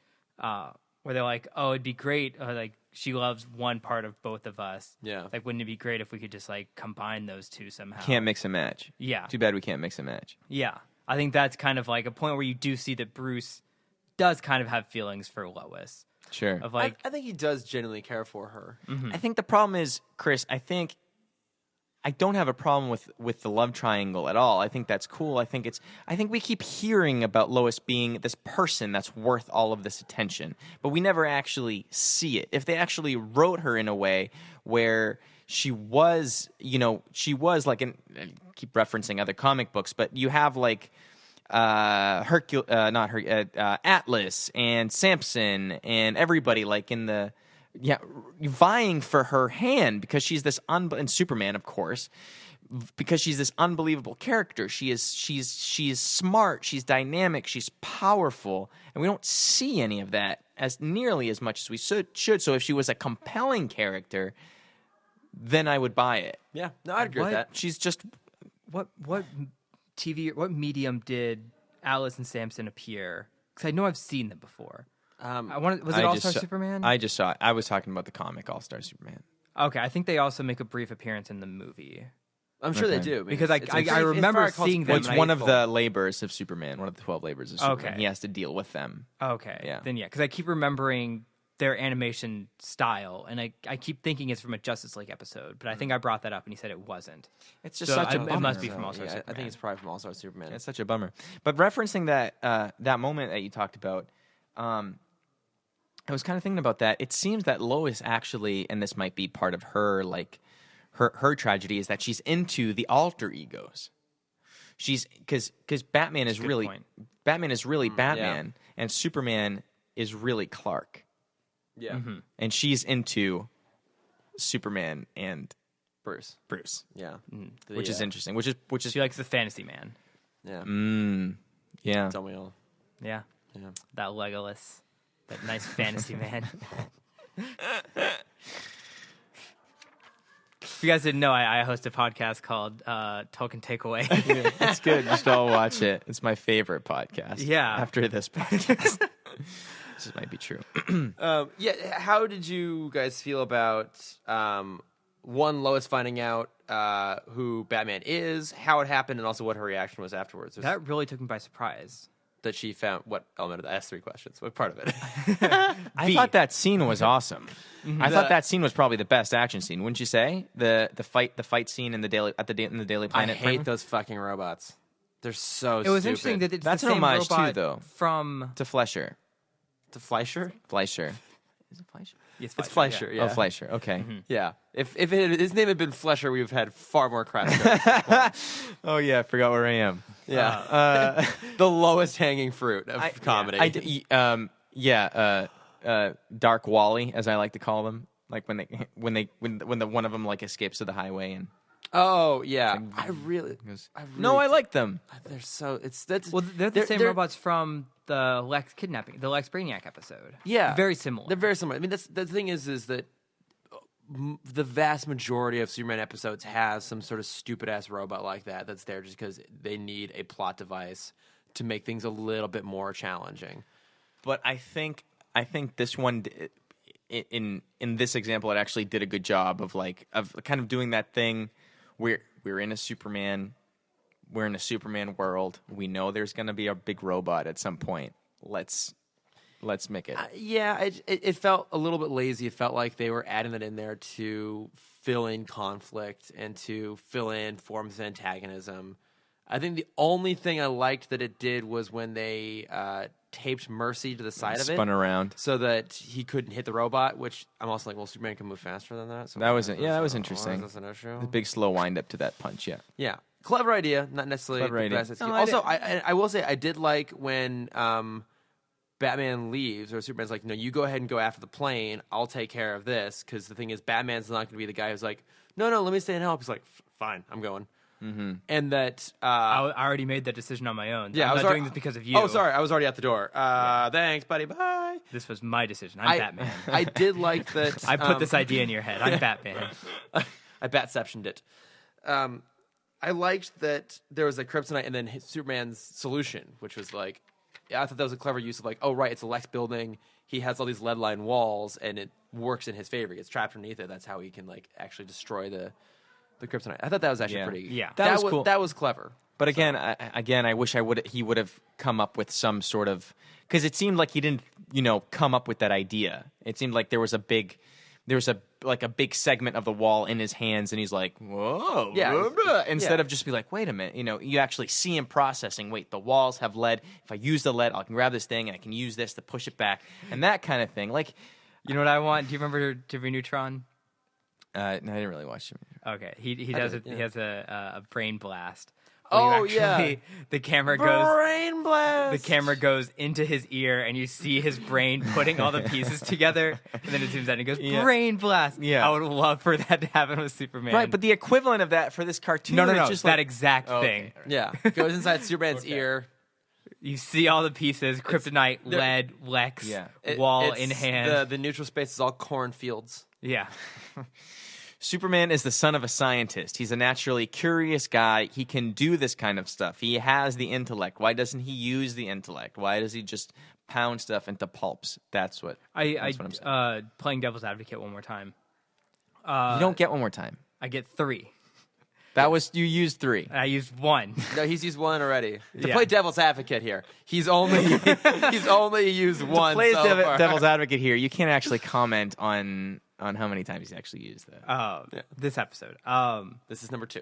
Yeah. You get one more. Since it is a kids show, I'll give you a 4th. I'm trying to think of an audible way they could have, besides him just being like, "Oh, lead," because it is hard to tell. Internal monologue. Aside to the audience. Yeah, it is kind of hard to tell, especially in this era of television. Like, you can't really tell the difference between like a steel beam and a lead beam. Yes, well, them Duke he boys mentioned in a the lead. real pinch here. How are they going to get out of it now? How are they going to get out of it this time? Find out next week. Well, no, I mean, you could have like a piece of the lead wall like sticking out, right? And you could see like the inside of it is a different gray. I'm not an artist. Different gray from the outside of it, and he's like pinned down, and he looks, and you just have him like he's being crushed by something. He looks, he gets out of that, he goes and grabs it, and is like boom. And thanks, Luthor for lead. Here's my other lead Luthor. Idea. Lead Luthor, nice, love it. That was horrible. It's fine. the building falls. It like lands on the robot that still has Mercy attached to it. He has to use his X-ray vision because that's the only time you really tell if it's lead. He has to use the X-ray vision to see if she's still okay. Yeah. And that's when he realizes that it's a lead building, and then they can go along with the thought I think it process. worked. I'm not the idea guy. I'm the criticism guy. You can be the idea guy. I'll be the idea guy. It's the nickname. Yep. Cameron, idea guy. Dexter. idea man. And then Chris will just make the dick jokes. What? Penis. Yeah. I mean, the wing. No, it didn't work. No, there's nothing phallic about the wing they fly off in. So I think for me, we now get to like this big kind of bombastic finale, and this also started to feel like a little bit generic too. I mean, I like that the character moments were still great in there. Like he's taped Lex to the inside of the wing. Batman stuff is cool. What? The stuff that Batman has to do is cool. Well, right, but I meant like the fact that we're now inside this like massive wing and it's just launching missiles at Metropolis. Right. This started to get into a little bit in the generic territory for me. I get that you have to up the stakes a little bit. It was a little meh for me at that point. I did love when the Batwing gets hit and Batman bails out and he has like the claws. the claws, Black Panther yeah, he's got the claws and he's like crawling his way along, like sets the timer, like the charge, and blows the door off, and it goes down inside. I'm like, man, you are so fucking cool. He's so cool. Oh my god! And Superman is punching some robot somewhere. Punching some robots. How do you guys feel about the fact that Batman once again just leaves the Joker to be not killed in an explosion? Like in Phantasm? Yeah. Like the last time I was here? Exactly, yeah. If we've established one thing about the Joker is that he will always survive an explosion. He is indestructible. Yeah. Because it's a weird, interesting moment, too. He's the real Because Superman. Batman's even like, hey, Superman, you get Lex, I'll get Harley. And, like, we're just not going to worry about that. Yeah. I know. Yeah. I know. I was like... Did Superman just expect that he's like, oh yeah, he'll definitely get Joker. Yeah. Right? The He'll definitely get him. The crazy guy with the death wish, he'll work his way out of the plane. I was crashing. wondering about that. What is the line where he's like, where Joker gets mad or he's... So there's a line that Joker has somewhere where you can see that he really respects Batman. Oh, it's when he goes to Lex. And he's like, okay, if I take out 2 capes, you're gonna pay me double. He's like, if you can't take out a not a clown, whatever, like a guy in a costume. Halloween costume, I'm not paying you anything. And he's like, you don't understand, Right. Right. Right. And what I love is that Lex doesn't consider Batman a serious threat until Right. Batman busts into his fucking house. And I think that's the only moment we've ever seen Lex like Shaken. actually visibly scared about something. Yeah. Like, we've seen him distraught before. We've seen him angry. We've seen a lot of things. But that's the first time he's ever felt like he could tell he was not in the position of power in this circumstance. That he was like succumbing to someone else's will in that moment. Yeah. And he did not like it. And I loved Two that comments. scene. 2 comments on that scene. Yes, it was amazing to see Batman hold power over Lex because Yeah. not many people can do that. Yeah. The thing for me is, does Mercy watch him sleep? Yeah. Because she was there before the front line. Like his bodyguards were still on the other side of the locked door. But when Batman comes in and she like is already there with the gun at his back, Where does she sleep? She does it. Does she sleep in the uniform obviously. with the gun Yeah. Yeah. at the foot of the She's bed? like James Bond. Is she under the bed? No, because she was on the side. I think Oh. it's like she might be a vampire, maybe a coffin situation. It's like upright and door opens and she just comes out with the machine gun ready to defend her yeah, master. she sleeps cross-armed with like 2 guns. yeah, dual guns crossed This is across very her chest. underworld. Very Very underworld. underworld. And then she's like she's not sleeping straight. She's like I imagine like a 45-degree angle. Gotcha. So then she hears the Yeah. doors open and like she just kind of like steps like Stands up. Yeah. Slightest perturbance, just like She's up. She's full trained. alert. She's looking around. She's like, what's happening here? and then it takes one punch. I appreciated that it was like Batman was not phased in the slightest bit. Like, he was fully holding that It power. made me uncomfortable to like seeing a woman get hit. And get a black eye. Did Yeah. you notice the black eye? I did notice the black eye. Yeah. It didn't come back. She had a lot of good makeup. Yeah. Well, there is. There's We've makeup talked issues about these episodes. We've talked about this with Mercy before. I don't think we ever dive into it in I don't think they ever dive into it in the DCAU, but there are some iterations of her that she's an Amazon. Oh, right. You did bring that up. Yeah, Because I thought she was a robot. She is in Young Justice. Yeah. We've definitely had this conversation a few times before. Because that was my first time meeting Mercy. Yeah, we've definitely had conversations, clearly off air, because this is not a podcast. But yeah, Well, we're happy to have you, Chris. I'm happy to be here. Oh, Ish. Vasilios is happy you're here. Ish. I'm like happy-ish to be here. I'm happy to see you, Vasilios. Cameron, you can. Thanks, man. It's been a while. Okay, all right. It's been a while. But I don't know if she is in this. I don't recall if we ever get any more on her enough to say that definitively. But she's certainly tough. Yes. But Batman is tougher. Is Batman. No matter what. Batman is Batman. What did you guys think of the really dumb joke Batman makes about pudding? I think that was going to be part of my comment. Is like, you know that he hates, but he also respects the Joker. So I don't think he would like the moment of Joker's death would actually be kind of a somber thing for him. That's why I don't think there would be a joke there. It's also a really dumb joke. It's a really dumb joke, but yeah. Sorry to backtrack to the point that I don't remember one of you made about Joker respecting Batman. I think it definitely goes the other way when you see Batman consistently reminding Superman, like, do not underestimate this guy. This guy is he plays dumb, but he is very smart. Right. So you definitely see that equal respect on both sides. Right. At this moment, he probably is. Yeah. I just thought that was kind of a bit of a stretch. Like, oh, Yeah. Put in. Well, he probably is at this point. Probably is. At Come this point. on. Really, your number one arch nemesis that you've been doing battle with for years, and you are like locked in a never-ending conflict with until Ragnarok. Yeah. You're gonna make that joke. I did like how it all kind of like wrapped up, though. I felt like they did earn respect for each other over the course of the episodes. Like, Who? Batman Batman and and Superman. Okay. Yeah. Batman and the Joker. They finally earned respect for each other over the course of these 3 episodes. Yes. Negating the 70-some odd that preceded it. Right.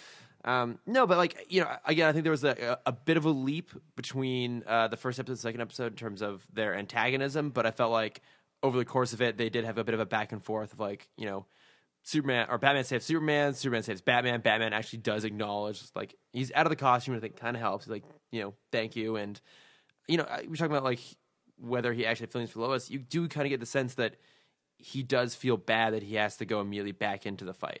Like, he will always choose that first no matter what. But you can see he does feel kind of bad about doing that to Lois. Yeah. And I liked her reaction finding out that he was Batman. That they're back at the house and she's pissed and, you know, she's like torturing him with the antiseptic, but she's also like, I'm a reporter. This is the story. Right. And I can't do anything about it. Right. And to me, that felt very true to her character. Sure. There's also the line as he's like getting up to go, she's like, I can't say anything to keep you here, can I? Yeah. And I think that does go with the like, yeah, she does want the fantasy guy. Yeah.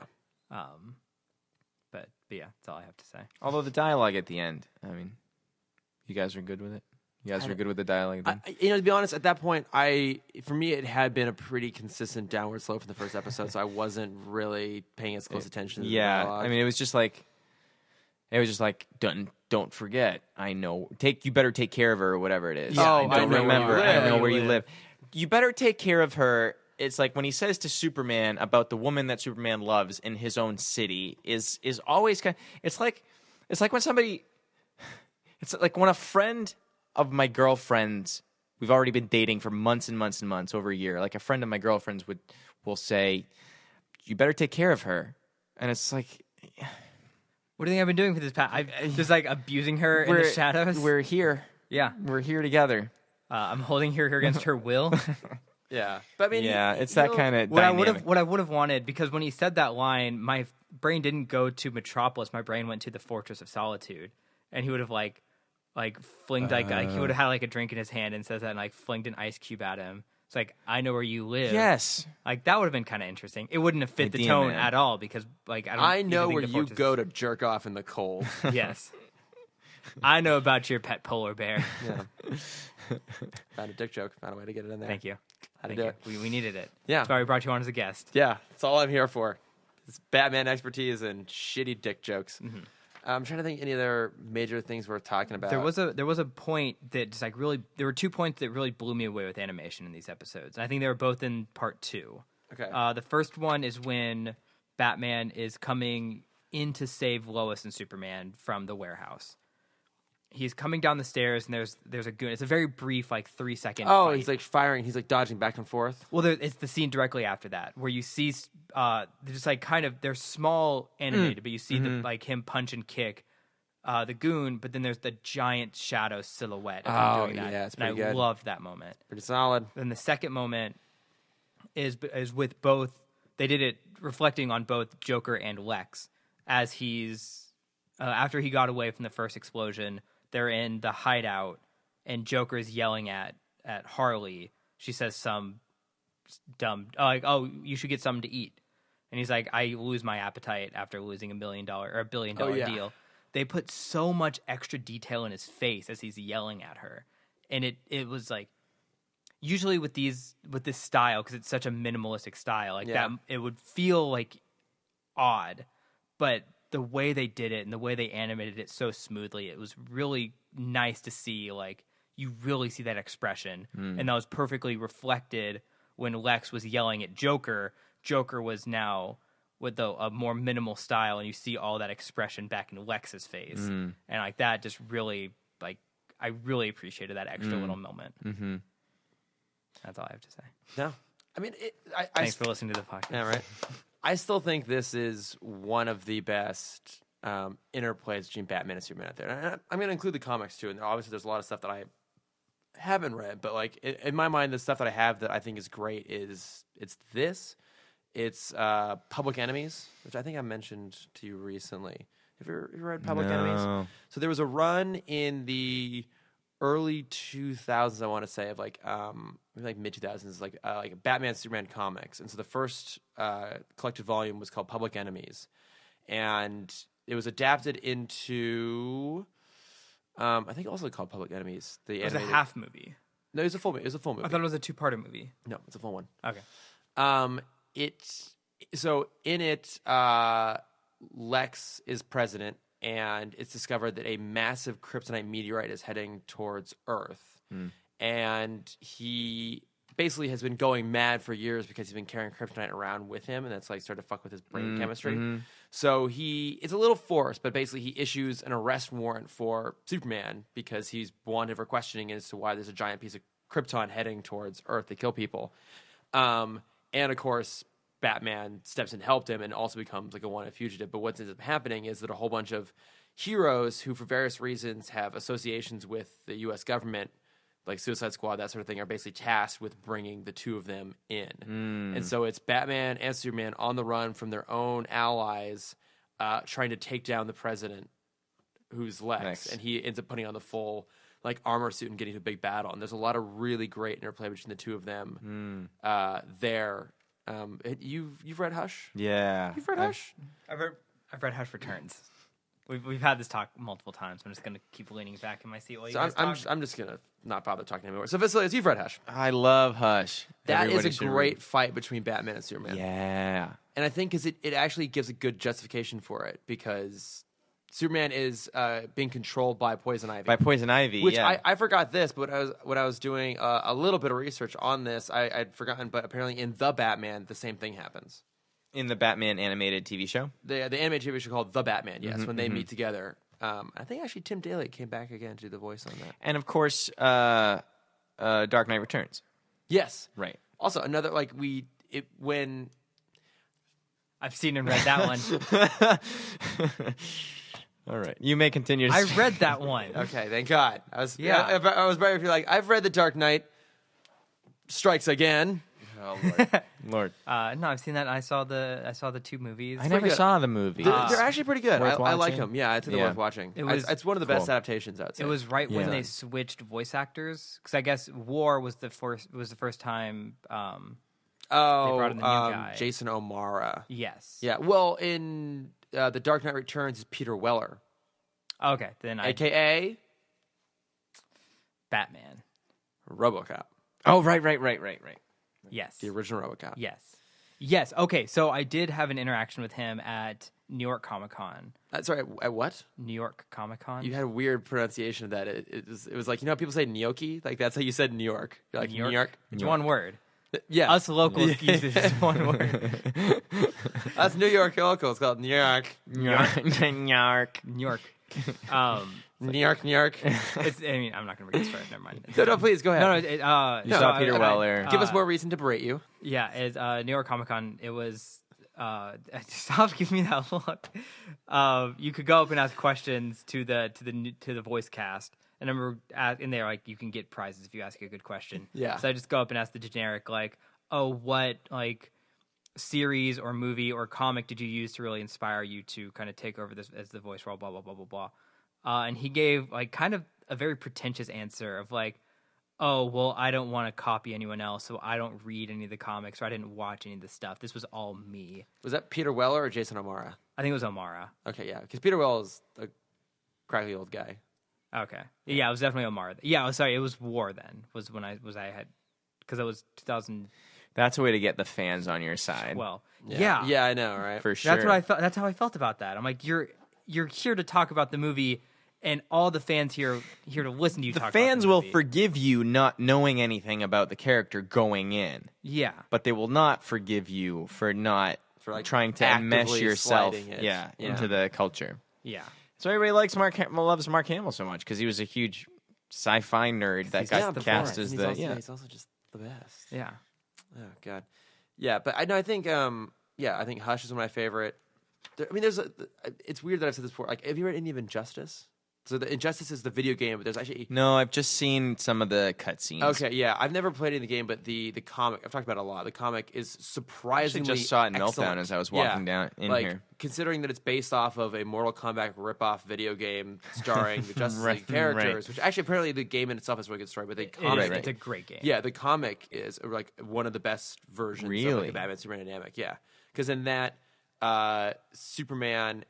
Basically, the Joker basically causes Superman to accidentally kill Lois Lane, and also everyone in Metropolis is murdered in a nuclear blast. Jeez. And he snaps and kills the Joker, and then he decides he's going to rule the world basically to make it a safer place. And Batman's like, "Nah, brah."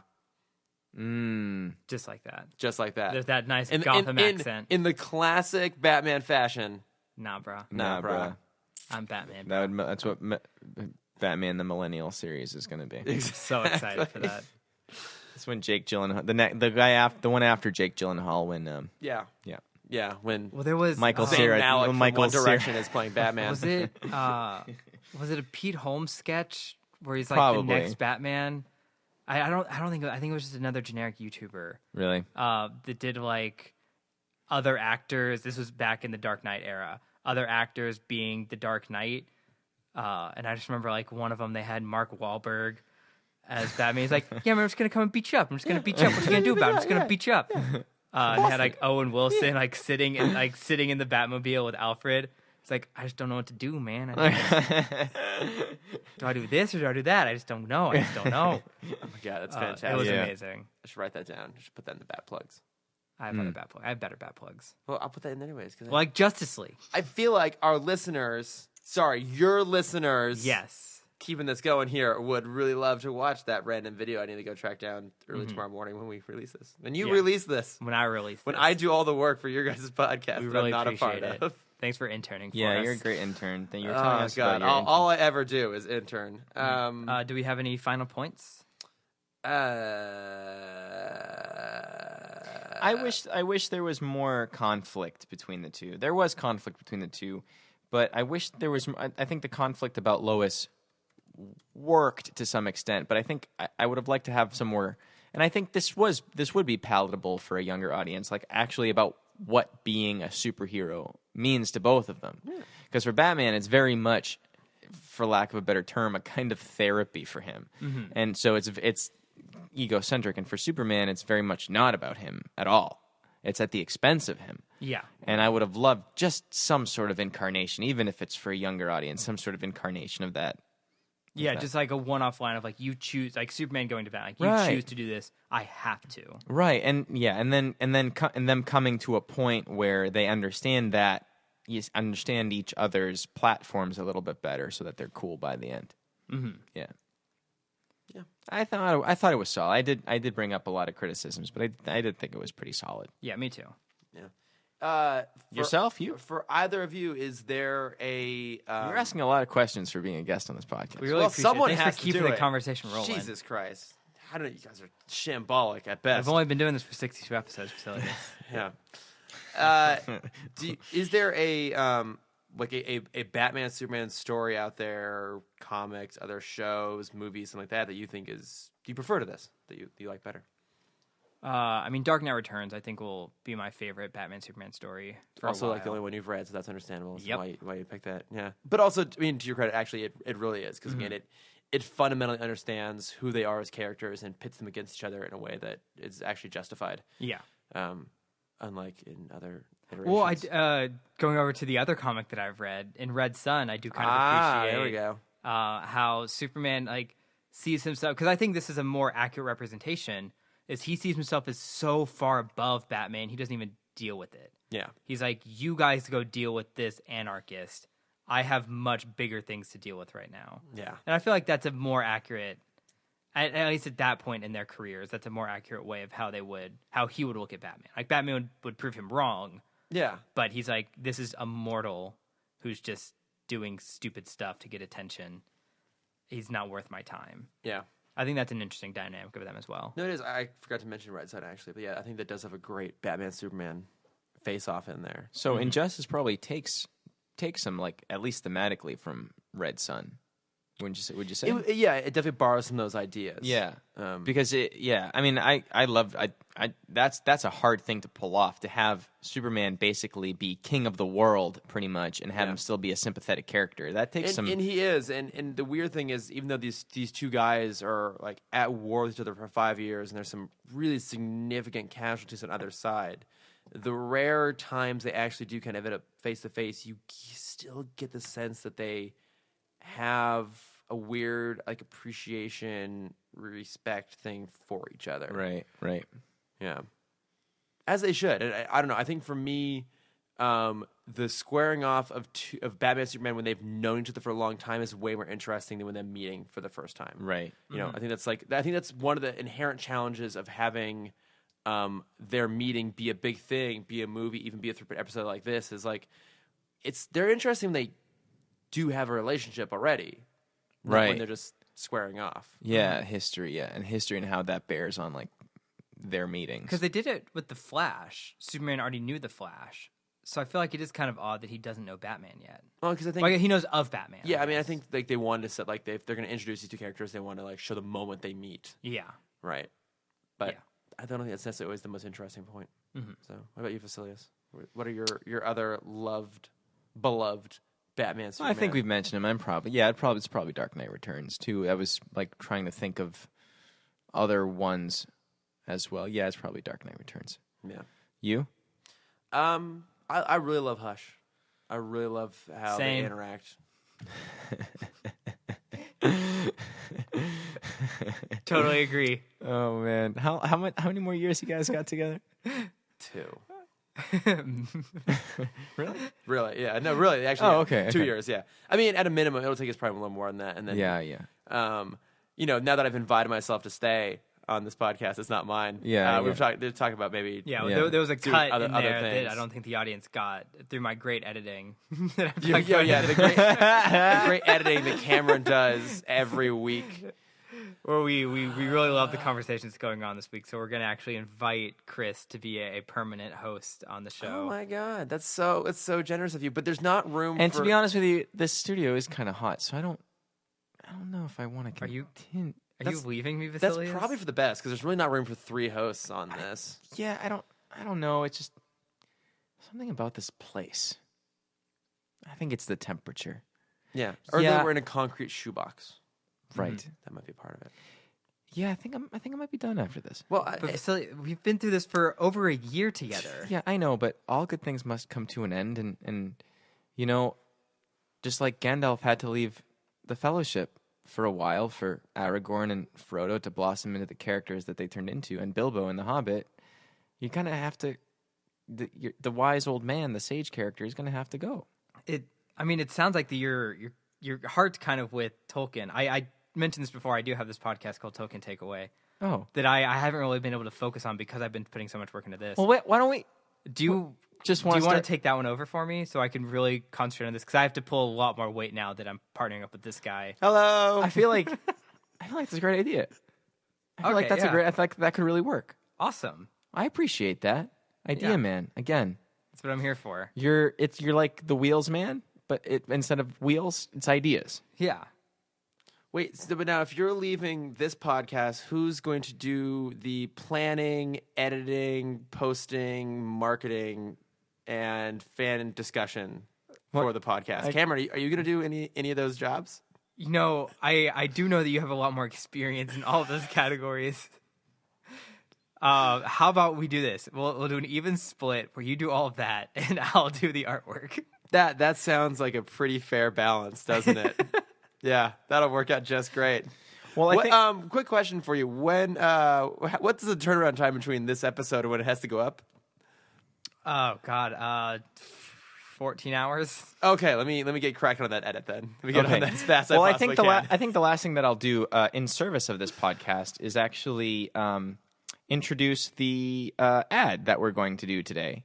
Oh yes, you conveniently slipped me a piece of paper earlier that mentioned that you guys are part of the Nerdist School Network. Nerdist School Is that Network, right? yes, And that yes. you do shout outs to other podcasts as a little sponsorship deal. Yeah. And apparently this week it's the Potato podcast. Yes, the famous Yes. Potato podcast. Yes, one of the Chad Fogland podcasts. We know that guy. He's a good guy. He's a good guy. That's Isn't Chad. that Yeah, good he is Chad, Chad. man? Chad's Yeah, very and, talented, very funny. Also, super nice guy. The nicest. Super nice guy. Very tall too. Tall, handsome, God, I just wish I could just be like Chad. dreamy. I think we all could. But anyway, folks, take a listen to this this wonderful, entertaining ad. I'm actually gonna put that in at the end because I don't have to. It's too much work. It's too much work to try to cut it in here. I'm just already like stepping my bounds here. Just like, all right, I'm just gonna do it this way. Yeah, I think that the room is literally shaking from how far off the rails we've got. yeah. I recently changed the structure because it's too much fucking work to put it in in the break middle. point. So I just slap it on the end because I don't have time. Good. Yeah. Yeah, especially this time. My God. Vasilios, what do you have to plug? Either what you've been watching, reading, listening to, what you're in, what you're doing, Oh, any and all above. yeah. Thank you. I don't.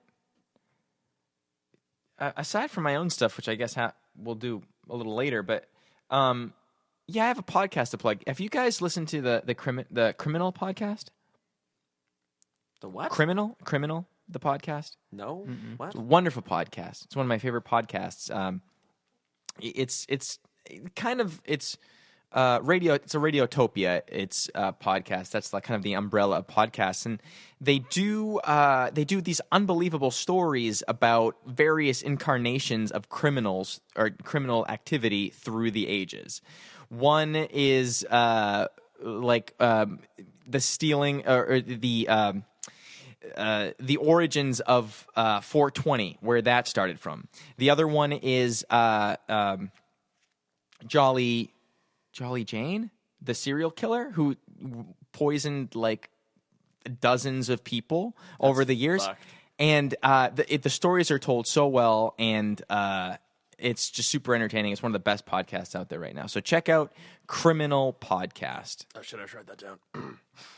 That sounds really cool. Yeah. Chris, do you have anything to plug for this week? No, I've had a very busy week. The only movie I saw recently was Justice League, and I refuse to support people seeing that. So instead, I will say, let me think of something else to do instead. I've been listening to my favorite podcast, the James Bonding podcast. I've already plugged that once, but currently they're talking about the movie Skyfall, which I think is one of the best James Bond movies. So I'm just gonna say, go watch Skyfall because that's fucking awesome. That might be the best James Bond movie that I've seen. It's pretty damn good. Yeah, it's pretty. I think it's by far the best Daniel Craig one. Casino Royale. Really? I was going to say Casino I don't think it's Royale. better than Casino Royale. You think it's better than Casino? Well, we've established I mean, that you have wrong opinions so far in this podcast. I think we can just move on and say it is. Did I say that? Which one's better? Casino Royale is better. I don't think so. I think Skyfall is better. Again, we've established you have wrong opinions on this podcast. So, but yes, go watch Skyfall, guys. He's slipping It's- into his it's role fucking very amazing. comfortably. Yeah. Cameron. Yeah. Have fun with this. Oh, it's going to be a rough transition, I'm sure. Cameron, what have you been watching wrestling lean to? If you say fucking Justice, I'm not going to say Justice League. I actually have. There's a series that's about to come out on Amazon. The first episode just came out. and it's the Marvelous Miss Marisol. Oh, I saw There's ads all the around posters for it. Yeah. It blew me away. Yeah. So it's, I think, written by the same person that did Gossip Girl or Gilmore Girl. That's the one. Gilmore Girls. Slightly different. Which I couldn't really get into. I tried a handful of times to get into Gilmore Girls. But this show, it's about a kind of 50s housewife whose her perfect life gets derailed and her husband leaves her, and she turns to stand-up comedy. Oh, interesting. Okay. And it was really good. The writing is great. The characters are really interesting. Amazon? Yeah, it's an Amazon Prime Cool. show. The full series comes out November 29th. It's just around the corner. So yeah, at the end of this, I don't know when that is. Weekend and a half or so. Yeah. So there's that. I saw Lady Bird in theaters, which is amazing. Heard that was great. Like a very real, like mother-daughter relationship. I gotta on go to the screen. movies, man. I just gotta go to the movies. Yeah, I mean know. that movie just real. I texted my mom afterwards because it like the relationship was so real. I texted her, I'm like, thank you for being like such an open person to talk to. And with she me. listens to this. She so she'll does. need to hear that again. Yeah. Oh, that's so sweet. That's amazing. I mean, that's amazing when you have art that kind of, opens your eyes to things that you should be paying attention to, or inspires you, or moves you in some way to make your life, that even nudges your life in a positive direction. That's awesome. Mm-hmm. And then the last plug. Just Oh my God. Yes. Well, those are easy ones. We have Amazon theaters. I talk about video essays all the time. Yeah. On this podcast. There's a group that I don't think you'll care about much, Chris. But it's this creator named his YouTube handle is Mother's Basement, and he does these amazing, interesting video essays on kind of constructing good anime scenes and what it takes to craft. Like the one I just watched recently was like how to craft the best fight scene and what it takes for like what you need to go into a fight scene to make it memorable and impactful. He has another kind of controversial video in this world of him defending 4Kids Television, the group 4Kids. They were kind of the group responsible for bringing a lot of anime into America. They were the ones that redubbed Pokemon and Yu-Gi-Oh, Ultimate Muscle, Card Captors, a handful of them. And the majority of the anime community really hates 4Kids because they do the dubs really poorly, very cheaply, and they change a lot of the Japanese aspects of the show to be more Americanized. But he kind of goes through and defends some aspects of the company, which is really interesting. So I recommend. I'm just going to plug the channel so it's easier for Chris. If you care about that kind of stuff, I highly recommend it. Chris, wake up. What? Chris, wake up. I highly recommend because it's so where am I? fascinating. What were we talking about? And that's all I have. Vasilios, where can we find you? So I know we normally start with guests, but since this is your departing episode, I think it's important that you plug your Now podcast. Thank you, guys. So I have a podcast called Tolkien Takeaway that I explore all things Tolkien. You can find it on iTunes, Tolkien Takeaway. You can find it on Twitter, at Tolkien Takeaway. Find it on Facebook, and the website is soundcloud.com/Tolkien Takeaway. Thank you. Mm-hmm. What about your personal? Do you care about your personals? Cool. Chris now hosts this podcast. Yes. Where can we find you on all the socials? I am at Lordifer on Instagram and Twitter, and I act quickly in terms of taking over my responsibilities as a podcast. So I have already signed into all of our social media, and I see that we actually have an email. Do we? Here, yes. Like that we got during recording this? No, Because we check it so often? It came in recently. I'm with my new responsibilities. I'm trying to get better about actually responding to people on things. Appreciate And so that. this is Appreciate from that. Ashley Clark, and it came in last week. And she was saying that she was coincidentally listening to the podcast on her way to go see Justice League, and she hopes she won't hate her life in 3 hours. And she We have wanted some great news for you. She wanted me to let you know, Cameron, that Hush is some of the hottest Nightwing art in her opinion, Ooh. and you need to go read it. So I guess that's the the turning point for me. I guess I have to go read That, it that now. you really have to go do it, yes. And so I thought, it would be kind of me to, in the past, before I had logins, respond to her and, just ask her a bit about what she thought about Justice League. And so she said that she actually did like it. There we go. I'm not alone. She there's really two of you. did not care for Steppenwolf, though. She was basically thought it was just pointless villainy. And if he had literally said, I'm a bad guy watching me be villainous in my villainy, it wouldn't have surprised her at all. Nicely done. She said the Flash was great. She adored the Superman bits, so she hopes that they don't go too Christopher Reeve-y with it. And she mentions that's a doctoral thesis you all don't need. So maybe she wrote a doctoral thesis about Superman, in which case we should follow up on that. That'd be interesting. Yeah. Wonder Woman should only be directed by a woman. Agreed. Batfleck could pull Rachel Dawes and get changed out without a word, and she'd be happy. Also agreed. And Cyborg and Aquaman were underutilized. I would agree. Interesting. I think Cyborg was overutilized. I can kind of see where she's coming from. I think they gave him a lot of plot shit to do, but not a lot of necessary emotional arc and that sort of stuff. So I think there's something fair there. But she thought it played like a long episode of JLU, and that it was a thing for DC fans, maybe not for everyone else. Which those are all very valid points was there. the, So thank you, Ashley, for writing in. That was very sweet of you to do so. You can cut this out if you want because it's more discussion. But what Joss Whedon influence was actually palatable? What Joss Whedon? What Joss Whedon? What Joss Whedon do? Good. You could basically tell very obviously the scenes that were Joss scenes and the ones that were Zack Snyder scenes. Funnier, quirkier. Well, I mean, the problem was that those two Shinier. tones, well, those two tunes are those two. If you really care, we did have a great 2-hour discussion on it. I didn't and see our the movie. I'm not going to crossover- see it though. That's fine. Our crossover episode will be coming out soon. Yeah, Where- longer than the film itself, mind you. Yes. And actually, this podcast itself is getting dangerously close to that. Yeah. I mean, I will say Have to do a real. lot We said of a lot editing about for this one, a right? lot Yeah. about what Joss Yeah. Joss input okay. versus Snyder input. I would in say that real podcast. quick, they are two incredibly different filmmakers with incredibly different tones, and they don't work well when mashed together. You can basically tell which one's which. I would assume and it that. all made it kind of a bit of a muddled mess. This is very much a Frankenstein movie. Yeah. In a weird way, I actually think I would have rather have seen an entirely Zack Snyder version of this film, which would surprise everyone. who Might have been knows a me. good bad movie if that was the case. It would have been consistent, flawed and wrong, but consistent, and at least with some sense of like ambition and direction and purpose. Misguided though it may have been. Right. So, Thank you. I'll sign us out since we were talking for a very long time.